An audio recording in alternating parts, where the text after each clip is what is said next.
Hello बच्चों, नमस्कार। Galaxy study centre में आपका स्वागत करते हैं।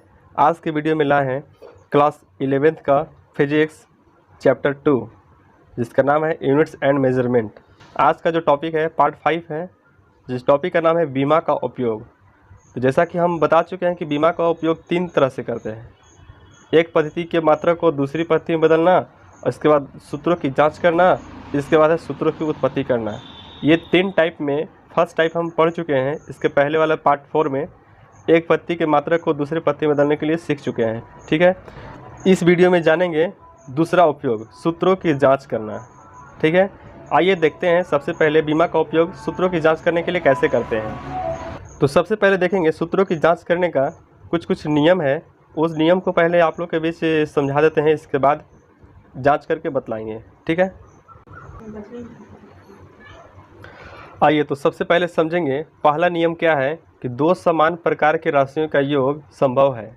यदि कोई भी बीमा जो रहती है, यदि दो समान भौतिक राशियां होती है तो दोनों का योग संभव है। ठीक है, जैसे मान लीजिए कि यहाँ पर ए है जिसका बीमा और बी उसका बीमा, दोनों आपस में दोनों में बीमा क्या है, बराबर है। तो इसको हम आसानी से जोड़ करके हम सी के बराबर कर सकते हैं, जिसका भी बीमा का होगा ए या बी और जो होगा सी के बीमा के बराबर होगा। राइट, यदि यहाँ पर देखते हैं इस एग्जाम्पल फॉर, यहाँ पर मान लीजिए कि आम है और ये आम है। ठीक है, तो आम आसानी से जुड़ जाएगा तो क्या मिलेगा, आम ही मिलेगा। ठीक है, तो असमान राशियाँ आपस में नहीं जुटेगा। जैसे आम को अगर हम सेब के साथ जोड़ेंगे तो ये कभी नहीं जुटेगा। राइट, तो उसी तरह से बीमा का होता है कि यदि एम है तो एम के साथ आसानी से जुड़ेगा और उसका भी बीमा क्या रहेगा, एम ही रहेगा। ठीक है, ऐसा नहीं कि एम 1 और 1 यहाँ पर 2m हो जाएगा। यहाँ पर क्वांटिटी नहीं जोड़ते हैं, सिर्फ इसका डायमेंशन देखते हैं कि इसका जो डायमेंशन है, इसका डायमेंशन ये जो होगा, इसके बाद इक्वल में जो जोड़ने पर आएगा उसका भी डायमेंशन क्या होगा, सेम वही होना चाहिए। राइट, चलिए इसका कंक्लूजन ये निकलता है कि ए का बीमा और बी का बीमा और सी का बीमा क्या होना चाहिए, बराबर। ठीक है, इसके बाद दूसरा नियम है माइनस के लिए कि दो समान प्रकार के राशियों का घटाना संभव है। दो समान प्रकार की राशियों का घटाना, जैसे यहाँ पर समझाएं कि दो समान राशियों का जोड़ना जब संभव है तो घटाना भी संभव है। जैसे 5 आम में से 2 आम आसानी से घटाया जा सकता है, लेकिन कोई बोल दे कि 5 आम में से 2 सेव घटाइए, तो आप क्या बताइएगा, ये तो पॉसिबल नहीं है ना। इसीलिए यहाँ पर ए बी और सी का जो बीमा होगा ये बराबर होगा, तभी आपस में क्या होगा, घटेगा। ए का बीमा बी के बीमा के बराबर होगा तब जाकर घटेगा, और सी का जो बीमा होगा वही होगा जो बी का बीमा है। सी का वही बीमा होगा जो बी का बीमा है। राइट, चलिए जैसे यहाँ पर है ए का बीमा, बी का बीमा और सी का बीमा का है, तीनों आपस में बराबर। ठीक है, इसके बाद आगे देखते हैं। इसके बाद तीसरा है सी, दो समान राशियों का गुणा किया जा सकता है। दो समान राशियाँ, जैसे यहाँ पर कोई राशि जिसका द्रव्यमान, जिसका बीमा m और इसका बीमा m, ठीक है, इसको आसानी से गुना किया जा सकता है।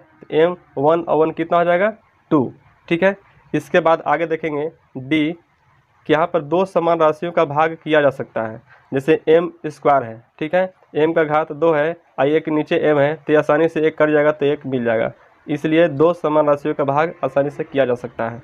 ठीक है, इसके आगे देखते हैं कि कोण की बीमा नहीं होती है। ठीक है, तो कोण की बीमा नहीं होती है। जैसे यहाँ पर देखा जाए कि y = a sin x में x क्या है, यहाँ पर कोण है। यदि यहाँ पर साइन थीटा भी रहता या y रहता, कुछ भी रहता, तो साइन के साथ जो लगा हुआ है ये एंगल को रिप्रेजेंट करता है। राइट, तो यदि एंगल को रिप्रेजेंट करता है तो इसका मीनिंग हुआ कि जब कोण का बीमा नहीं होता है तो यहाँ पर जो है ये पूरा इसका ये क्या हो जाएगा, ये पूरा का पूरा बीमाहीन राशि हो जाएगा। समझ में आ गया, ये क्या हो जाएगा, बीमाहीन राशि। ठीक है, इसके बाद आगे देखते हैं। आगे इसी टाइप से है कि घातांक की बीमा नहीं होती है।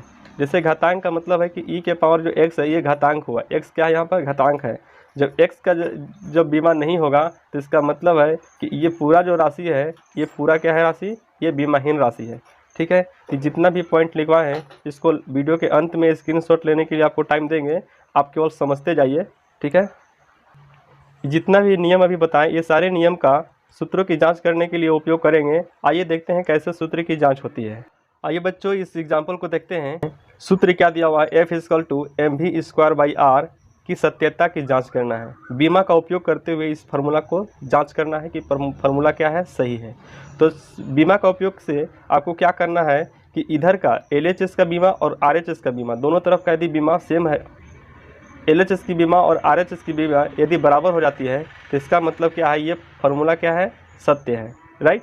चलिए आइए देखते हैं। सबसे पहले क्या करेंगे कि यहाँ पर ये सारा जितना दिया है सब का पहले हम बीमा लिख लेंगे, ठीक है। तो सबसे पहले क्या है, यहाँ पर F है, तो F का बीमा क्या होगा, F की बीमा, F जो है बल को रिप्रेजेंट करता है, तो बल का जो बीमा होता है यहाँ पर होता है ML/T-2, ML/T-2, ठीक है। इसके बाद यहाँ पर M है, तो M का बीमा तो M ही रहेगा। इसके बाद देखते हैं V का बीमा, ठीक है। तो V की बीमा जो हो जाएगा क्या है, V है वेलोसिटी है, तो वेलोसिटी का बता दिए हैं कि L/T-1 होता है। इसके बाद R की बीमा, R की बीमा क्या होगा, तो R क्या है, एक दूरी को रिप्रेजेंट करता है जिसका लंबाई होता है, तो उसको हम L से डिनोट करते हैं, राइट। चलिए इसके बाद देखिएगा कि यहाँ पर सबसे पहले लिखेंगे LHS की बीमा क्या होना चाहिए, RHS की बीमा के बराबर होना चाहिए। तो चलिए यहाँ पर लिख लेते हैं पहले LHS की बीमा, ठीक है। तो LHS की बीमा कितना दिया हुआ है, तो LHS की बीमा होता है ML/T-2, ठीक है। अब क्या ज्ञात करना है, RHS की बीमा, RHS की बीमा। चलिए यहाँ पर इस फार्मूला पर पुट करेंगे, RHS में ये है, ये हो गया आपका LHS, ये हो गया आपका RHS, ठीक है। RHS में चलेंगे तो यहाँ पर क्या है, पहले M है, तो यहाँ पर M का बीमा यूज़ करेंगे M। इसके बाद यहाँ पर क्या है, V है, तो V के लिए देखिए यहाँ पर लिख लिए हैं कि L/T-1 होता है, तो यहाँ से लिख देंगे L/T-1। इसके बाद देखिएगा स्क्वायर है, तो यहाँ पर चढ़ा देंगे स्क्वायर, राइट। चलिए इसके बाद नीचे क्या है, R है, तो R के लिए बीमा क्या है, L है, यहाँ L लिख लेंगे। चलिए इसके बाद देखिएगा यहाँ पर ये पूरा को देखते हैं तो M जैसे था वैसे रहेगा। इसके बाद यहाँ पर स्क्वायर है, तो L का भी स्क्वायर है और T के लिए भी पावर है, ठीक है। तो यहाँ पर हो जाएगा L/T-2, ठीक है। इसके बाद यहाँ पर क्या है, L है। आइए अब यहाँ पर देखते हैं, यहाँ पर क्या हो जाएगा कि M, इसके बाद यहाँ पर L से एक L कट जाएगा तो एक L बचेगा। इसके बाद T-2, ये आपका जो आ गया RHS की बीमा आ गया। तो LHS की बीमा पर ध्यान दीजिएगा, LHS की बीमा यहाँ पर है, RHS की बीमा यहाँ पर है। क्या दोनों बीमा देखने में समान है, तो जी हाँ, दोनों बीमा आपस में क्या है, बराबर है। तो इसका मतलब है कि LHS की बीमा इज इक्वल टू RHS की बीमा क्या है, बराबर है। तो इसलिए क्या हो गया, ये जांच हो गया, ठीक है। इसके बाद आगे लिखने की ज़रूरत नहीं है, यहाँ पर लिख सकते हैं चेक दे, ठीक है, समझ में आ गया। चलिए इसके बाद अगले सूत्र को जांच करते हैं। चलिए दूसरा एग्जांपल देखिएगा, बोल रहा है कि S equal to UT plus half AT²। इस सूत्र को जांच करना है बीमा का उपयोग करके, राइट। चलिए सबसे पहले यहाँ पर लिखेंगे कि LHS का बीमा क्या है, तो यहाँ पर लिखेंगे LHS की बीमा, LHS की बीमा। तो LHS क्या है, तो यहाँ पर S है, S क्या रिप्रेजेंट करता है, तो डिस्टेंस रिप्रेजेंट करता है। डिस्टेंस बोले तो दूरी, अब दूरी को किस में मापते हैं, तो लंबाई में, ठीक है। तो दूरी को एक तरह से मीटर होता है, तो वहाँ पर एक लंबाई में मापेंगे, तो लंबाई के लिए क्या डायमेंशन होता है, तो L, ठीक है। तो यहाँ पर LHS की बीमा कितना हो गया, L हो गया। अब यहाँ पर निकालेंगे RHS की बीमा, लिखेंगे RHS की बीमा, चाहे तो इसको आप इक्वेशन फर्स्ट मान सकते हैं। तो लिखेंगे अब RHS की बीमा। RHS की बीमा लेने के लिए इधर का जो भी है सब का बीमा 1 बाय 1 लेंगे, ठीक है। तो यहाँ पर क्या है, U, यहाँ पर U मतलब क्या है, एक तरह से वेलोसिटी है, इनिशियल वेलोसिटी, प्रारंभिक वेग।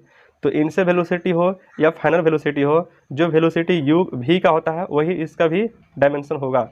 यहाँ पर U का, यहाँ पर जैसे बताए थे कि V का क्या होता है, L/T-1, यहाँ भी हो जाएगा L/T-1। तो यहाँ पर लिख देंगे L/T-1, U हो गया। इसके बाद यहाँ से दे देंगे ब्रैकेट, इसके बाद T है, तो T के लिए क्या हो जाता है, T। चलिए आगे चलेंगे, प्लस इसके बाद यहाँ पर देखिएगा हाफ है, ये भी कांस्टेंट वैल्यू है, ठीक है। तो कोई भी कांस्टेंट वैल्यू या डिजिट होता है वो बीमाहीन होती है, ठीक है। आगे इसको छोड़ देंगे, इसके बाद आगे चलेंगे। ए है, तो ये क्या है, एक त्वरण है। त्वरण बोले तो एक्सलेशन, ठीक है।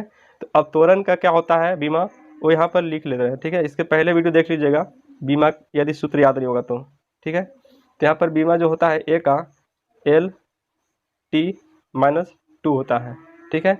इसके बाद यहाँ पर क्या है, तो T2 है, तो यहाँ पर T हो जाएगा, यहाँ पर क्या हो जाएगा 2। आगे चलते हैं, यहाँ पर देखिएगा दोनों को मिलाएंगे, तो यहाँ पर ये माइनस में है, ये क्या है प्लस में है, तो ये वैल्यू क्या हो जाएगा 0 हो जाएगा।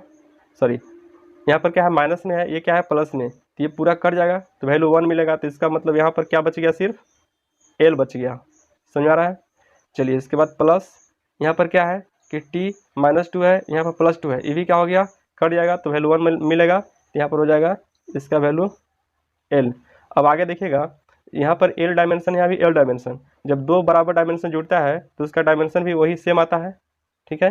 जैसे कि बताते हैं कि ये मान लें कि आम है, ये भी आम है, तो जोड़ेंगे तो क्या आम ही मिलेगा ना। तो अब कितना आम मिला इसका क्वांटिटी यहाँ पर नहीं लिखते हैं कि 1 और 1 यहाँ पर 2 नहीं लिखेंगे, सिर्फ क्या लिखेंगे उसका डायमेंशन लिखेंगे L, ठीक है। तो इसका हो गया इक्वेशन सेकेंड। तो समीकरण फर्स्ट और सेकेंड में देखेंगे कि LHS की जो बीमा है वही सेम बीमा RHS के आ गया। तो इसका मतलब है, तो लिख देंगे समीकरण फर्स्ट और सेकेंड से लिखेंगे LHS की बीमा, dimension of LHS is equal to dimension of RHS की बीमा। दोनों क्या हो गया इक्वल हो गया, तो ये फार्मूला क्या हो गया चेकड, फार्मूला जांच हो गया। समझा गया, दोनों तरफ LHS RHS की बीमा बराबर है, तो इसका मीनिंग हुआ ये फार्मूला क्या है सही है।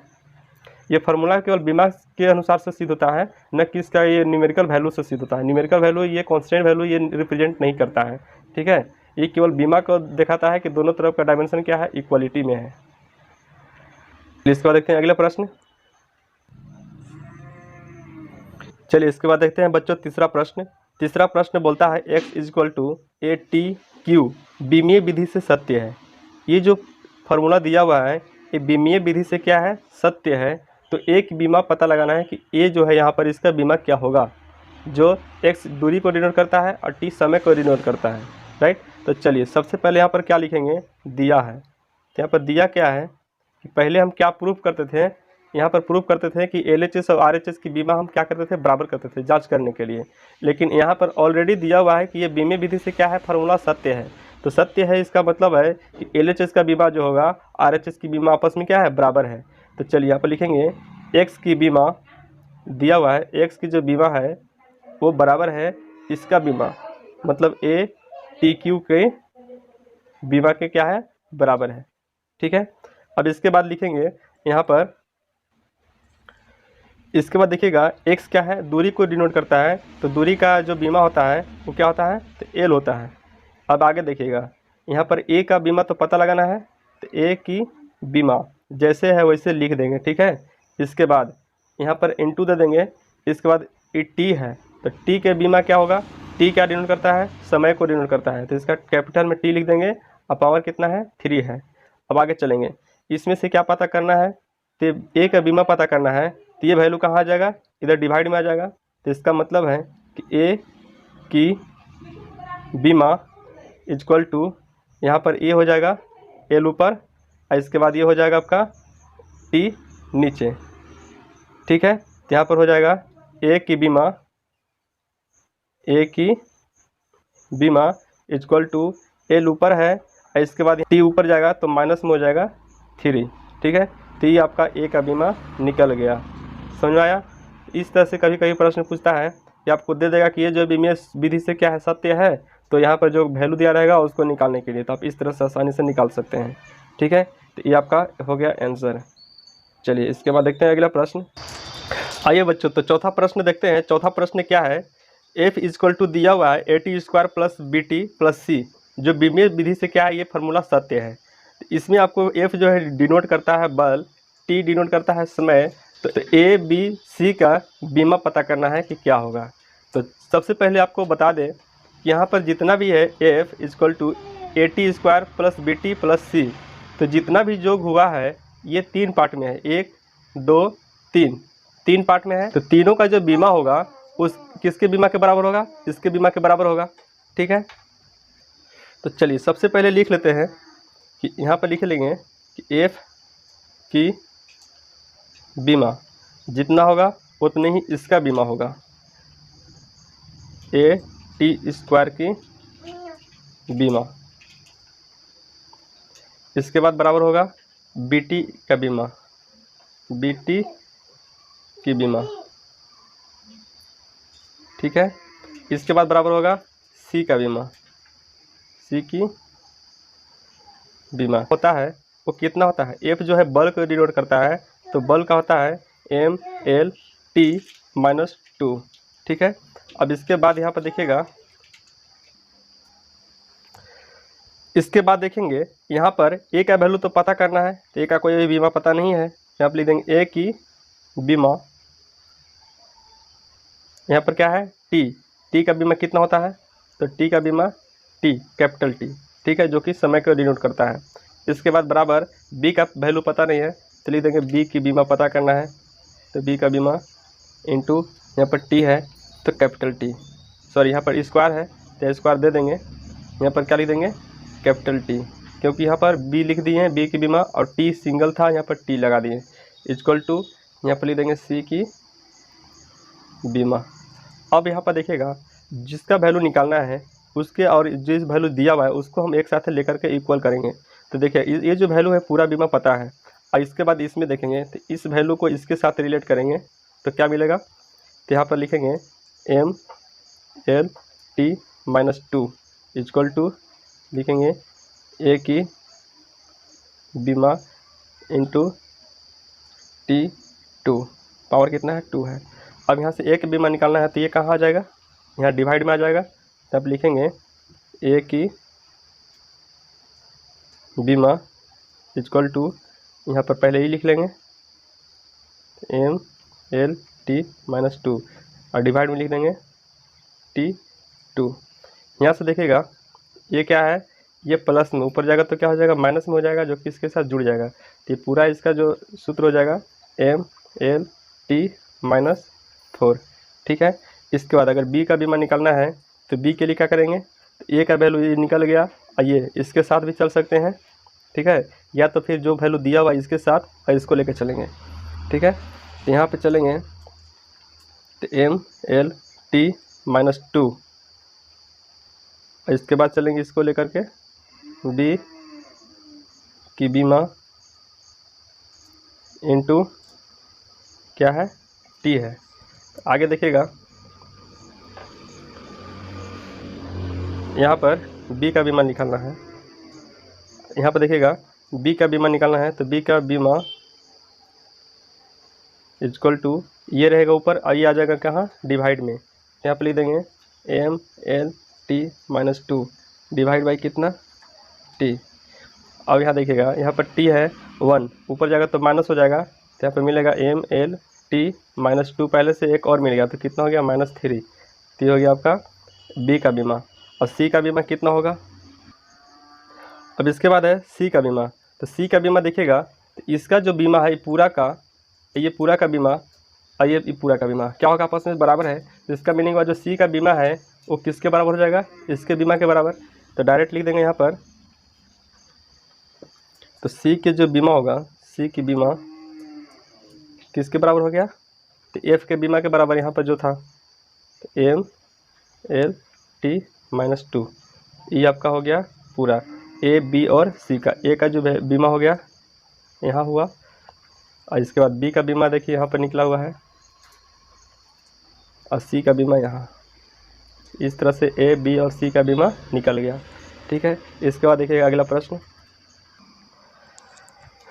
5वां प्रश्न देखिएगा यहाँ पर क्या बोल रहा है कि I equal to A E to the power minus B T, बीमे विधि से क्या है? सत्य है। आई डिनोट करता है एक धारा को, टी समय को, इस तरह से ए और बी की बीमा ज्ञात करना है। चलिए देखते हैं। तो सबसे पहले आपको पता होगा कि अगर कोई भी एक्सपोनेंशियल रहता है, घातांक के रूप में रहेगा, बीमाहीन होती है। तो बी टी क्या है? यहाँ पर बीमाहीन है। अब बात रह गया ये जब बीमाहीन है तो ये पूरा का पूरा क्या होगा? बीमाहीन हो गया। तो इसका मीनिंग हुआ कि ए का जो बीमा होगा वही आई का बीमा होगा। तो ए का बीमा पता चल गया कि आई का जो बीमा होगा वही होगा। तो आई का बीमा क्या होता है, तो ए होता है। चलिए यहाँ पर लिखते हैं कि यहाँ पर लिखेंगे कि जो ए का बीमा होगा, ए की बीमा इक्वल टू आई की बीमा। यहाँ पर ब्रैकेट में लिख देंगे कि बीटी क्या होगा, बीमाहीन है। बीटी क्या है, तो बीमाहीन है। चलिए आगे देखते हैं। तो यहाँ पर क्या है कि ए की बीमा, तो आई की बीमा क्या होता है, तो ए होता है। तो जो आई के बीमा है वही ए की बीमा हो गया। चलिए ये आपका हो गया सही आंसर। इसके बाद हमको पता करना है कि बी का बीमा क्या है। तो यहाँ पर आपको पता है कि बीटी के जो बीमा है, तो बीटी की बीमा क्या होता है, तो बीटी का बीमा जब बीमाहीन है तो बीमाहीन राशि को हम लिख सकते हैं उसका बीमा M0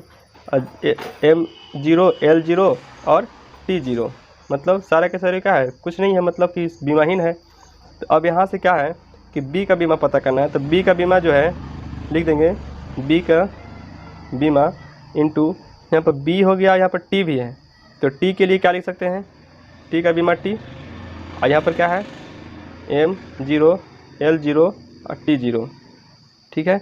यहाँ से बी का बीमा चाहिए, तो बी की बीमा equal to M0 L0 T0। इसके बाद है बटा में, ये जो आ जाएगा नीचे आ जाएगा बटा में टी। तो यहाँ पर देखिएगा M0 L0 और टी है, ये 1T मिल गया, तो 1T ऊपर जाएगा तो माइनस में हो जाएगा, तो T-1। तो इस तरह से आपका किसका बीमा मिला, तो बी का बीमा, ठीक है। तो इसको आप ऐसे भी लिख सकते हैं, सिर्फ लिख सकते हैं T⁻⁻1, ठीक है। इस तरह से ए का बीमा यहाँ और बी का बीमा यहाँ पता चल गया, ठीक है। इसके बाद देखते हैं अगला प्रश्न। आइए बच्चों अगला प्रश्न देखते हैं छठा, जो दिया हुआ y equal to A sine angle में दिया है BT माइनस CX। इसके बाद है बीमीय विधि से ये क्या है, सत्य है। तो आपको निकालना है कि ए बी सी का वैल्यू, जहाँ x और y क्या है, विस्थापन को डिनोट करता है, विस्थापन, और t क्या है, समय को डिनोट करता है, ठीक है। तो चलिए सबसे पहले यहाँ पर देखेंगे कि आपको जो फर्स्ट में जो नियम बताए हैं उस नियम पे देखिएगा कि जो एंगल होता है, कोण क्या होता है, बीमाहीन होता है। जब ये पूरा के पूरा कोण बीमाहीन है तो इसका मतलब है कि ये पूरा के पूरा क्या हो गया, बीमाहीन हो गया, इसका कोई मतलब नहीं रह गया। अब इसके बाद बच गया क्या, ए और वाई। तो ए का बीमा वही होगा जो वाई का बीमा होगा, समझ आ रहा है ना, ए का बीमा वही होगा जो वाई का बीमा होगा। तो चलिए लिखते हैं। तो यहाँ पर ए की बीमा क्या हो जाएगा, वाई के बीमा के बराबर हो जाएगा, वाई की बीमा। ऐसा क्यों, तो यहाँ पर लिखेंगे कि कोण BT माइनस CX क्या है, तो बीमाहीन है, ठीक है। तो अब यहाँ पर देखिएगा ए का बीमा पता करना है, ए की बीमा, तो वाई क्या है, वाई एक डिस्प्लेसमेंट डिनोट करता है। डिस्प्लेसमेंट मतलब हुआ विस्थापन, एक तरह से दूरी। तो दूरी क्या बोलते हैं, एल होता है, उसका डायमेंशन क्या होता है, एल, जिसको लेंथ बोलते हैं ना। तो यहाँ पर हो गया एल, ठीक है। तो जब वाई का बीमा एल हो गया तो ए का भी बीमा क्या हो गया, एल हुआ। तो पहला एक निकल गया। इसके बाद बी निकालना है। तो बी के लिए देखिएगा यहाँ पर बी है, तो बी का बीमा पता करना है। तो आपको पता है कि ये पूरा के पूरा वैल्यू का जो बीमा है वो कितना होता है, बीमाहीन होती है। तो बीमाहीन जब है, इस दो राशियों का अंतर जब बीमाहीन है तो इसका मतलब ये राशि और ये राशि भी क्या होना चाहिए, बीमाहीन होना चाहिए। तो बीटी भी क्या है, एक तरह से बीमाहीन है। क्या लिखेंगे, बीटी की बीमा, बीटी की बीमा बीमाहीन है। बीमाहीन को हम कैसे लिख सकते हैं, M0 L0 और T0 लिख सकते हैं ना। तो इसके बाद यहाँ से बी का बीमा निकालेंगे। तो बी की बीमा निकालने की कोशिश करेंगे। यहाँ पर क्या होगा, ये ऊपर रहेगा और ये टी बच गया, टी नीचे आ जाएगा बीमा के रूप में। तो M0 L0 और T0, और बट्टा में ये क्या हो जाएगा, ये जो टी है नीचे आ जाएगा टी। इसके बाद देखिएगा यहाँ पर क्या हो जाएगा, तो M0 L0 और टी ऊपर जाएगा तो 0 में से 1 घटेगा तो -1, तो T -1। तो ये हो गया किसका बीमा, तो बी का बीमा हो गया। ठीक है, अब बच गया सी। तो सी का भी बीमा क्या होगा, यहाँ से यहाँ तक चलेंगे तो ये पूरा राशि क्या है, ये भी बीमाहीन है, ये भी बीमाहीन था, तो ये भी बीमाहीन है, तो इसको भी हम लिख सकते हैं। तो सी एक्स की बीमा equal to M 0 L 0 T 0, क्योंकि ये बीमाहीन है। इसके बाद यहाँ से सी का बीमा निकालेंगे। सी की बीमा जो हो जाएगा कितना हो जाएगा, तो M 0 L 0 T 0। आई जो सी के साथ एक्स लगा है, एक्स कहाँ जाएगा, तो नीचे। एक्स का बीमा क्या हो जाएगा, तो एल हो जाएगा, क्योंकि एक्स और वाई क्या डिनोट करता था, क्या, विस्थापन। ठीक है, इसके बाद देखिएगा यहाँ से यहाँ पर क्या है, एल है, एल 1 नीचे है, ऊपर में कुछ नहीं है, मतलब 0 में तो कुछ नहीं है, तो एल ऊपर जाएगा तो माइनस हो जाएगा। तो इसका बीमा हो जाएगा M L -1 और T 0, जैसे था वैसे रहेगा। ये हो गया आपका सी का बीमा। इस तरह से आपका A, B और C का बीमा निकल गया है। ठीक है, इसी तरह से यहाँ पर फर्स्ट नियम जो है, इस तरह बीमा का सेकंड उपयोग हम लोग जान चुके हैं। ठीक है, इसके बाद अगले वीडियो में लेकर आएंगे बीमा का थर्ड उपयोग, इसके बाद आगे पढ़ेंगे। ठीक है, चलिए आज का जो भी स्टडी हुआ इसके सारे का आप स्क्रीनशॉट ले लीजिए। यदि इस तरह का वीडियो पाना चाह रहे हैं तो इस चैनल को लाइक, सब्सक्राइब, शेयर कर दीजिएगा। मिलते हैं अगली वीडियो में। Thank you.